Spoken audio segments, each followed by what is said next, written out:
ಜೈ ಶ್ರೀ ಗುರುದೇವ್, ಜೈ ಶ್ರೀಗನ್ನಡಂ ಗೆಲ್ಗೆ. ಬಂಧುಗಳೇ, ನಾವು ಕರ್ನಾಟಕ ಬಂಧುಗಳೇ, ನಾವು ಭಾರತ ಬಂಧುಗಳು, ನಾವು ವಿಶ್ವ ಬಂಧುಗಳು. ಬೆಳಿಗ್ಗೆ ಎದ್ದ ತಕ್ಷಣ ಪಂಚಭೂತಗಳಿಂದ ಆಗಿರ್ತಕ್ಕಂಥ ಈ ಶರೀರದಿಂದ ಪಂಚಭೂತಗಳಿಗೆ ಫಸ್ಟು ನಮಸ್ಕರಿಸಬೇಕು. ಪಂಚಭೂತಗಳು ಅಂದರೆ ಭೂಮಿ ತಾಯಿಗೆ ನಮಸ್ಕಾರ, ನಭೋಮಂಡಲದಲ್ಲಿರುವ ಸೂರ್ಯಚಂದ್ರರಿಗೆ ನಮಸ್ಕಾರ, ವಾಯುದೇವನಿಗೆ ನಮಸ್ಕಾರ, ಅಗ್ನಿದೇವಿಗೆ ನಮಸ್ಕಾರ, ವರ್ಣದೇವಿಗೆ ನಮಸ್ಕಾರ.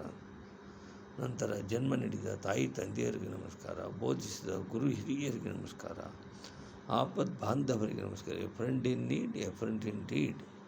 ಭಾರತ ಮಾತೆಗೆ ನಮಸ್ಕಾರ, ಭಾರತ ಮಾತೆಯ ಸುಪುತ್ರ ಶ್ರೀಗನ್ನಡ ಮಾತೆಗೆ ನಮಸ್ಕಾರ ಅಂಥೇಳಿ ರಾಷ್ಟ್ರಕವಿ ಕುವೆಂಪು ಅವರು ಹೇಳಿದಾಗೆ, ತನುವು ನಿನ್ನದು, ಮನವು ನಿನ್ನದು, ನನ್ನ ಜೀವನ ಧನವು ನಿನ್ನದು, ನಾನು ನಿನ್ನವನೆಂಬ ಹೆಮ್ಮೆಯ ತೃಣವು ಮಾತ್ರವೇ ನನ್ನದು. ಯತ್ಕೃತಂ ಯತ್ ಕರಿಷ್ಯಾಮಿ ತತ್ಸರ್ವಂ ಮಯಾ ಕೃತಂ ತ್ವಯಾ ಕೃತಂ ತು ಫಲಭುಕ್ತಂ ಯೇ ಮಧುಸೂದನ. ನೆರೆ ಮಧುಸೂದನ, ಇದುವರೆಗೂ ಮಾಡಿರುವ ಕೆಲಸವಾಗಲಿ, ಈಗ ಮಾಡುತ್ತಿರುವ ಕೆಲಸ, ಮುಂದೆಯೂ ಮಾಡಬೇಕು. ವಾಸ್ತವಿಕವಾಗಿ ನಿನ್ನಿಂದ ಮಾಡಲ್ಪಟ್ಟದ್ದೇ ಹೊರತು ನನ್ನಿಂದಲ್ಲ. ಅದರ ಫಲಾಫಲವು ನಿನಗೆ ಸಲ್ತಕ್ಕದ್ದು.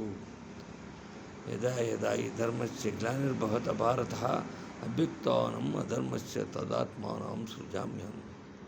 ಪವಿತ್ರಾಣಾಯ ಸಾಧೂನಾಂ ವಿನಾಶಾಯ ಚ ದುಷ್ಕೃತಾಂ ಧರ್ಮ ಸಂಸ್ಥಾಪನಾಥಾಯ ಸಂಭವಾಮಿ ಯುಗೆ ಯುಗೆ ಅಂತೇಳಿ, ಓಂ ಪಾರ್ಥಾಯ ಪ್ರತಿಬೋಧಿತಾಂ ಭಗವತಾ ನಾರಾಯಣೇನ ಸ್ವಯಂ ವ್ಯಾಸೇನ ಗ್ರಥಿತಾಂ ಪುರಾಣಂ ಮುನಿನ ಮಧ್ಯೆ ಮಹಾಭಾರತಂ ಅದ್ವೈತಾಮೃತ ವರ್ಷಿಣೀಂ ಭಗವತಿಂ ಅಷ್ಟದಶತೆ ಅಂಬತ್ತು ವಾಮಾನು ಸಂದಧಾಮಿ ಭಗವದ್ಗೀತೆ ಭಗವದ್ವಿಷ್ಣು ಅಂತೇಳಿ, ವಾಣಿಗುಣಾನುಕಥನೋ ಶ್ರವಣಕಥಾಯಾಂ ಅಸ್ತೋಚ ಕರ್ಮ ಮನಸ್ತವ ಪಾದವನ್ನು ದೃಷ್ಟಿಂ ಸದಾಂ ಅಂತೇಳಿ ಎಲ್ರಿಗೂ ಸರ್ವಸ್ತ್ರದ್ದು ದುರ್ಗಾಣಿ ಸರ್ವಭದ್ರಾಣಿ ಪಶ್ಯಂತು ಸರ್ವ ಸದ್ಬುದ್ಧಿ ಮಾಪ್ನೂತು ಅಮ್ಮ ದುರ್ಗೆ ಎಲ್ರಿಗೂ ಸದ್ಬುದ್ಧಿಯನ್ನು ಕೊಟ್ಟು ಸನ್ಮಂಗಳನ್ನು ಉಂಟು ಮಾಡುತ್ತಾಯಿ ಅಂತ ಇದರ ಅರ್ಥ.